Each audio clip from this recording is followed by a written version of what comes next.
Oi pessoal, tudo bem? Meu nome é Leandro, sou professor de hidráulica aplicada à metalurgia e eu vou dar a segunda parte da aula de bombeamento de polpas, tá?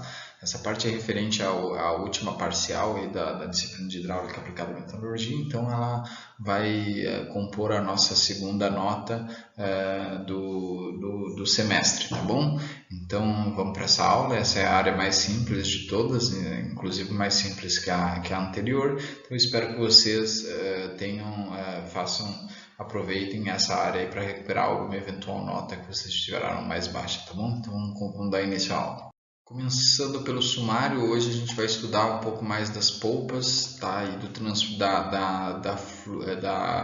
da maneira como ela flui no interior dos minerodutos, né? Então a gente vai estudar hoje o comportamento das polpas, os tipos de fluxo das polpas, a perda de carga em relação à velocidade dos fluidos e a velocidade de transporte, tá bom? São todas coisas referentes que têm uma conotação de estudar como a polpa se comporta dentro de uma tubulação, tá? Na parte anterior a gente estudou mais a tubulação em si, né, as instalações, mas nessa aqui, nessa continuação a gente vai estudar um pouco mais a polpa, tá bom? Então vamos adiante. Bom, então eu vou falar um pouquinho de comportamento de polpas, tá? As polpas, elas quando são bombeadas, elas apresentam um comportamento bastante diferente dos líquidos, né? Então os líquidos, eles permitem nós utilizarmos uma variedade, uma faixa bastante ampla de velocidades e a natureza do escoamento, que normalmente ou é laminar ou turbulenta, tá? Ela pode ser caracterizada a partir do conhecimento das propriedades físicas do líquido, tá? E das condições da tubulação. Então, a partir disso aí, tu consegue ter um bom grupo de parâmetros que vai nos dar um vasto conhecimento de como ocorre o escoamento dos líquidos, tá?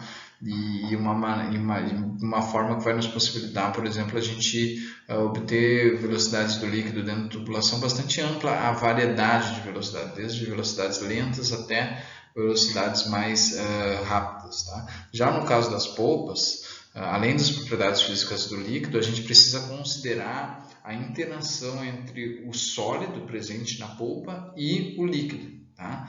Então a interação de um com o outro vai resultar em uma gama de outras propriedades que não são tão simples como no caso dos líquidos comuns. Tá? Então isso vai acarretar uma faixa de comportamento particular, a gente vai discutir um pouco os diferentes comportamentos de cada polpa, né? Tendo limitações na velocidade e nos parâmetros reológicos, tá? E de escoamento dessas polpas. Além disso, ainda tem que se considerar o desgaste abrasivo resultante da polpa se movimentando dentro da tubulação, tá? Que é uma coisa que já não é tão considerada no caso específico do que mesmo? No caso específico dos líquidos, tá? Então os líquidos eles têm uma facilidade maior de fluir, eles são mais fáceis de predizer, então a gente abre uma gama de problemas extras aqui no caso específico quando a gente está tratando do comportamento das polpas, tá bom? Então a gente vai discutir um pouco mais sobre os comportamentos particulares de cada tipo de polpa ali e das velocidades e tal, os comportamentos possíveis nos próximos slides, tá bom? Então vamos adiante. Bom, pessoal, então eu vou falar um pouco dos diferentes tipos de fluxo de polpa, tá? Então, primeiro só um apontamento aqui, tá? Uma polpa é um sólido com um líquido, né? Então, um sólido, quando ele está em suspensão no líquido, ele tende, se em repouso, o que vai acontecer é que o sólido vai sedimentar, né? Independente, vocês podem pegar, por exemplo, um exemplo claro e que vocês vivem na vida real, quando vocês fazem um Nescau, por exemplo, você constitui ali uma polpa, né? Do sólido, que é o chocolate em pó, com o líquido, que é o leite, que é praticamente água, né? E aí, quando vocês misturam ali o Nescau com o leite, e por alguns momentos, até você terminar de tomar o Nescau, né, você tem ali uma polpa homogênea, né? Só que se você deixar 5, 10 minutos, você vai ver que já vai haver uma sedimentação, tá? Usualmente, quanto maior o tamanho do grão, porque o grão do Nescau ele é bem fino, né? Quanto maior o tamanho do grão, mais ele vai tender a sedimentar, né? Depois do tempo. Então, a gente sempre precisa de uma turbulência, tá? Um fluxo turbulento, para que haja uma manutenção da suspensão sólido líquido, para que o líquido não sedimente e não vá se depositar no fundo. Afinal, para que vocês lembrem, o objetivo aqui é transportar a polpa. Então, o que tem de importante na polpa é o sólido, que é o minério que te interessa, né? Então, assim, só um exemplo aqui, as suspensões coloidais, que são de materiais muito, mas muito finos mesmo, elas podem se manter indefinidamente em suspensão estável. As misturas sólidos líquidos usuais no tratamento de minérios tendem a se sedimentarem quando em repouso, que é isso que eu falei para vocês. Por isso o transporte é necessário sempre um pouco de turbulência, né? Por isso, para o transporte é necessário sempre um pouco de turbulência, tá? Um fluxo homogêneo, as partículas sólidas se distribuem de maneira homogênea ao longo da tubulação. Então, os sólidos se distribuem por igual, entendeu? Em todos os lugares tu tem a mesma quantidade de sólido. As partículas são de baixa densidade e pequena. Então, normalmente tu consegue atingir isso com partículas finas e de baixa densidade, tá? Pode-se trabalhar com uma porcentagem de sólido maior que 50% em peso e baixas velocidades, reduzindo o consumo de energia. Então, isso aqui normalmente é para transportar minerais muito finos, como minerais argilosos, especialmente. Isso funciona, eles vão ter o fluxo homogêneo, tu vai conseguir sustentar um percentual de sólidos bastante elevado sem ter sedimentação e obstrução do tubo, tá? Eventual obstrução do tubo.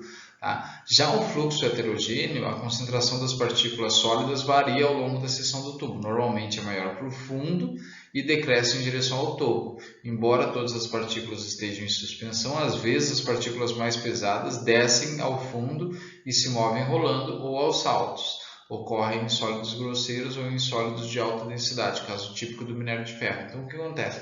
Eventualmente, quando eu tenho um fluxo heterogêneo, o que acontece? Eu consigo as partículas mais leves, eu consigo fazer com que elas se espalhem homogeneamente. Partículas mais pesadas, elas vão tender, pela força gravitacional, a ficar no fundo do tubo. Então, se depositar no fundo do tubo e serem arrastadas, elas fazem um caminho rolando pelo fundo do tubo, tá?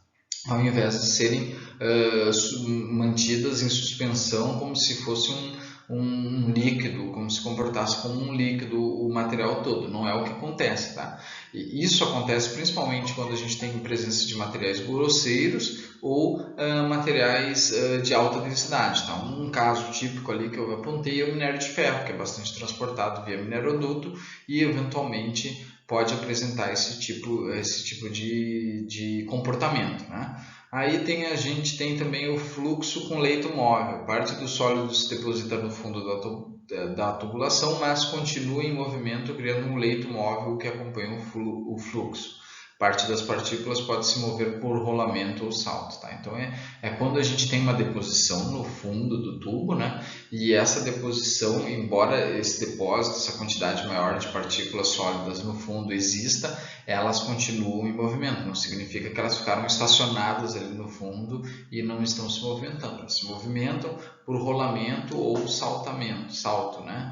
Então, essa é a maneira que ocorre o fluxo em leito móvel. Já tem o fluxo com leito fixo, onde os sólidos depositam no fundo da tubulação e deixam de se movimentar. Tá? Conforme aumenta a sua quantidade, a seção útil diminui progressivamente até o entupimento da linha. Então, isso é o que a gente mais tenta evitar, que é quando o fundo do tubo acaba sendo obstruído, acaba tendo um leito ali que não se move, embora não tem mais movimento, ele está estático ali, e aí conforme vai acumulando esse material estático no leito, ele vai diminuindo, vai aumentando. Eu tenho o tubo aqui, né? Então vai aumentando o volume de material que sedimenta ali e não entra em movimento até obstruir completamente a linha, e aí vai ocorrer o entupimento da linha e aí vai ter que causar alguém vai ter que ali desentupir mecanicamente, porque já não será mais possível fazer com que o material flua por aquele tubo. Então, esses são os diversos tipos de fluxo. Eu vou mostrar uma figura ali de como são esses fluxos, tá? Uma figura esquemática ali, mais ou menos mostrando isso que eu tô afirmando, tá? E aí depois a gente vai seguir adiante, tá? Bom, pessoal, então eu vou mostrar aqui um diagrama dos tipos de fluxo, né? Então aqui a gente tem o fluxo homogêneo, onde a gente tem uma uniformidade então das partículas em relação à seção. Então, se eu olhar aqui embaixo, a quantidade de partículas é mais ou menos a mesma daqui de cima, tá? A gente tem um escoamento turbulento, onde não há, onde há partículas mais grosseiras, mas há também não há uma homogeneidade no nosso fluxo aqui, né? E já aqui a gente tem dois escoamentos heterogêneos, onde a gente tem a formação de um leito móvel aqui. Então as partículas mais grosseiras vocês veem que fica depositado mais na parte inferior da seção aqui do tubo, né? Mas elas continuam em movimento. E já nesse caso aqui do leito fixo, a gente tem um leito onde não há movimentação, então ele já está meio obstruído aqui, quase até a metade, aqui mais ou menos 1/3 da seção está obstruída, e a gente tem o fluxo ocorrendo só na parte de cima, e normalmente essa formação do leito fixo ele acaba sempre aumentando a seção que está sendo obstruída até o momento onde vai ter a obstrução completa, tá? E aqui eu tenho um gráfico onde a gente tem a velocidade, aqui a gente tem um fluxo laminar, tá, para uma polpa homogênea, né? E aí a gente consegue fazer com polpas homogêneas que possuem um fluxo laminar, tá? Que é um fluxo tranquilo, sem turbulência, né? Aí depois de uma dada velocidade a gente vai acabar tendo um fluxo turbulento, tá? O fluxo turbulento, caracteristicamente, ele acaba acarretando em menor eficiência. Entretanto, quando a gente tem uma polpa heterogênea, a gente só tem a opção de fazer fluxo turbulento, porque o resultado do fluxo laminar é a formação de um leito fixo. Então a gente tem que promover turbulência dentro do tubo para que não haja a formação desse leito e a gente tenha algo desse tipo aqui, um leito móvel ou um escoamento uniforme, mas com um leito turbulento, tá? Então assim, a polpa ela tem que ser carregada numa velocidade mínima, que é a velocidade onde não vai ocorrer deposição, sempre em fluxo turbulento. Então o mais rápido, a maior velocidade que se puder ter para que haja a turbulência que vai promover a não deposição do material, tá bom? Então vamos seguir adiante aqui e eu vou explicar mais coisas em relação aos tipos de fluxo, tá bom? Bom, então aqui a gente tem um gráfico que vai mostrar a fronteira entre um fluxo homogêneo e heterogêneo. Então a gente pode ver aqui que aqui a gente tem a velocidade, né? A velocidade e a densidade dos sólidos aqui como eixo X, né? Então aqui a gente tem a gente pode ver que quanto maior a densidade, tá? Menor tem que ser o tamanho de partícula para que eu tenha, aqui a gente tem tamanho de partícula, tá? Então aqui, quanto maior a densidade está crescendo para cá, menor é a quantidade, é o tamanho das partículas para que eu tenha um fluxo homogêneo. Então esse campo aqui inferior, tá? É o campo do fluxo homogêneo. Então quanto maior a densidade, menor o tamanho dessas partículas. Por exemplo, aqui com densidade de sólidos de 5, eu preciso de partículas menores que 200 microns para promover um fluxo homogêneo. Então as partículas elas têm que ser no máximo de 200 microns.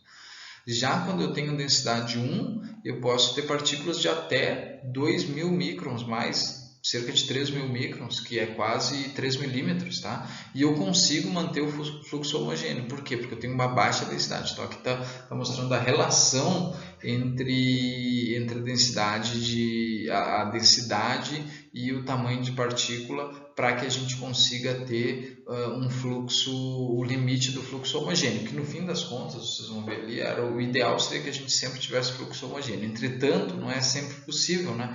Porque a gente transporta minérios que nem sempre a densidade deles é baixa e nem sempre é simples esse transporte, acaba acarretando em formação de polpas heterogêneas, tá? Quando as polpas não têm fino ou são diluídas, tá? Essa quantidade máxima de minério, essa quantidade máxima de tamanho ela acaba diminuindo, entendeu? Quando a gente diminui a densidade da polpa, ela acaba diminuindo a quantidade máxima de tamanho possível para formar um fluxo homogêneo. bom? Então isso aqui que esse gráfico quer mostrar, a relação entre densidade e caráter da polpa, se homogêneo ou heterogêneo. Então, como regra geral, polpas com minério muito denso precisam, para ter um fluxo homogêneo, precisam de um grau de finura bastante grande. Com minérios menos densos já não precisam ser tão finos, entendeu? Então é isso que isso aqui quer mostrar, que esse gráfico aqui quer mostrar, tá bom? Então eu vou falar aqui da perda de carga em relação à velocidade dos fluidos. Então a gente tem dois regimes de perda de carga. Tá? O transporte de polpas homogêneas, é possível mesmo em baixas velocidades, em que a gente tem regime laminar. Quando a velocidade chegar a um certo ponto, haverá transição para o transporte turbulento, como eu mostrei naquele gráfico anterior lá, tá? Onde as perdas de carga são proporcionalmente maiores. As curvas de carga versus velocidade dessas polpas, o ponto de transição de um regime para outro corresponde à velocidade designada VT, que é a velocidade de transição. Já as polpas heterogêneas, o transporte só é possível em regime turbulento, a partir de um valor mínimo de velocidade capaz de manter as partículas em suspensão parcial. Inicialmente há um leito fixo das partículas, né? Então a baixas velocidades, mesmo no fluxo turbulento, vai haver um leito fixo. Então a gente precisa que o leito seja móvel. As curvas de perda de carga versus velocidade dessas polpas, o ponto mínimo de perda de carga ou de formação do leito móvel corresponde à velocidade designada, VD, tá? Que é a velocidade mínima para que haja leito móvel. Tá? Então o leito fixo não é uma opção, porque ele vai a longo prazo, a curto prazo ele já entope o nosso tubo. Então tem que ter uma velocidade mínima. Talvez eu não tenha me expressado bem anteriormente ali, a velocidade muito alta acaba resultando em perda de carga, mas velocidade abaixo da transição de turbulência, ali abaixo da formação do leito móvel, ela acaba formando um leito fixo e não permitindo o transporte. Então tem que ter uma velocidade mínima, ela não precisa ser tão alta quanto possível, mas ela precisa ser mínima o suficiente para provocar turbulência e leito móvel, tá bom? Então isso tem que ficar claro ali, talvez eu não tenha sido claro ali na explicação do slide anterior, mas aí só retificando aqui para mostrar para vocês essa questão, tá bom? Então, para finalizar nossa aula aqui, eu vou falar um pouco de velocidade de transporte, tá? Então, em relação aí a gente tem dois regimes diferentes de velocidade de transporte, tá? O de polpas homogêneas e de polpas heterogêneas. Em relação à velocidade de transporte, as polpas homogêneas devem ter as seguintes características. Deve ser suficientemente grande para produzir a turbulência necessária para manter os sólidos em suspensão, mas deve ser o menor possível para reduzir o atrito com as paredes do tubo e, consequentemente, a perda de carga. Então, assim, atrito com parede de tubo significa perda de carga, tá? Então, eu tenho que ter uma velocidade para a polpa homogênea para manter a homogeneidade da polpa, porque vocês lembram lá do exemplo do Nescau? Mesmo no Nescau, quando a gente deixa ele um tempo, sendo o Nescau muito fino, tá? Ele acaba tendo se a gente não manter uma turbulência ali da nossa agitação ali da colher, né, ele acaba decantando, tá? A mesma coisa acontece com polpas, por mais que elas sejam fáceis de se manter em suspensão, eu preciso de uma turbulência mínima para que elas fiquem em suspensão, mas essa turbulência não deve ser alta o suficiente para que o atrito com a parede do tubo acabe gerando perda de carga. Já as polpas heterogêneas, elas têm que ter uma velocidade de transporte que deve ser tão baixa quanto conveniente. Então, velocidades acima do ponto de transição acarretam em aumento proporcionalmente maior da perda de carga, por isso indesejáveis. Então, eu tenho que ter uma velocidade para promover turbulência e para promover um leito móvel. Tá? Acima disso, eu estou começando a perder carga excessivamente. Então, eu tenho que manter a velocidade tal que eu promova esse leito móvel e ao mesmo tempo não faça leito fixo, não promova o leito móvel, mas não promova muita turbulência acima disso. Então é sempre a velocidade mínima acima da velocidade de transição. Tá? Então isso é muito difícil de se manter na vida real, porque isso é afetado pela quantidade de sólidos e nem sempre a gente tem as medidas exatas da quantidade de sólido, então isso acaba sendo um desafio bastante grande. Então, usualmente, sempre a velocidade é um pouco superdimensionada, já prevendo uma perda de carga, mas evitando que o nosso tubo seja obstruído de uma vez por todas, tá bom? Então, esses são os objetivos aqui e essa é a finalização do nosso último slide de aula, tá? Sobre bombeamento de polpas, e aí a gente já vai estar preparado para a última prova do semestre, tá bom?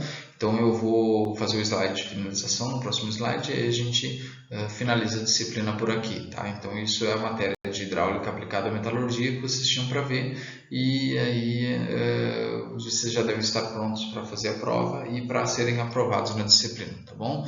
Então é isso. Bom, então eu queria agradecer a todos que assistiram nossas aulas até aqui, tá? E falar que se vocês tiverem alguma dúvida, vocês podem me procurar em sala de aula, se a gente estiver tendo aula presencial, tá? Ou então nos corredores do IF, instalações lá do laboratório, ou na sala dos professores, onde vocês me encontrarem, eu estou lá para solucionar dúvidas, tá? Caso você não seja do IF, tá? Caiu nessa aula aqui de paraquedas, você pode me mandar dúvidas para o meu e-mail, tá? E sugestões também, críticas, eu estou aqui aberto para ouvir vocês, tá? E aí, em relação, se você estuda no IF e não está me vendo, a gente não está tendo aula, como nesse período de pandemia, onde eu gravei essa aula aqui, se a gente está tendo aula via online, tá? Você pode me mandar um WhatsApp ou então um e-mail para esse e-mail aqui, ou se comunicar no Google, ou se eu estiver usando no Moodle, desculpa, ou se eu estiver usando o Google Classroom, você também pode se comunicar comigo via Google Classroom, tá? O importante é que você me avise se você não tiver entendido alguma coisa, tá bom? Então eu queria agradecer a todos que assistiram até aqui e desejar a todos que sejam aprovados na disciplina, e acho que era isso que eu tinha a pedir e agradecer, e espero que sejam aprovados, e é isso aí, tá? Boa noite, bom dia, boa tarde e tchau, tchau.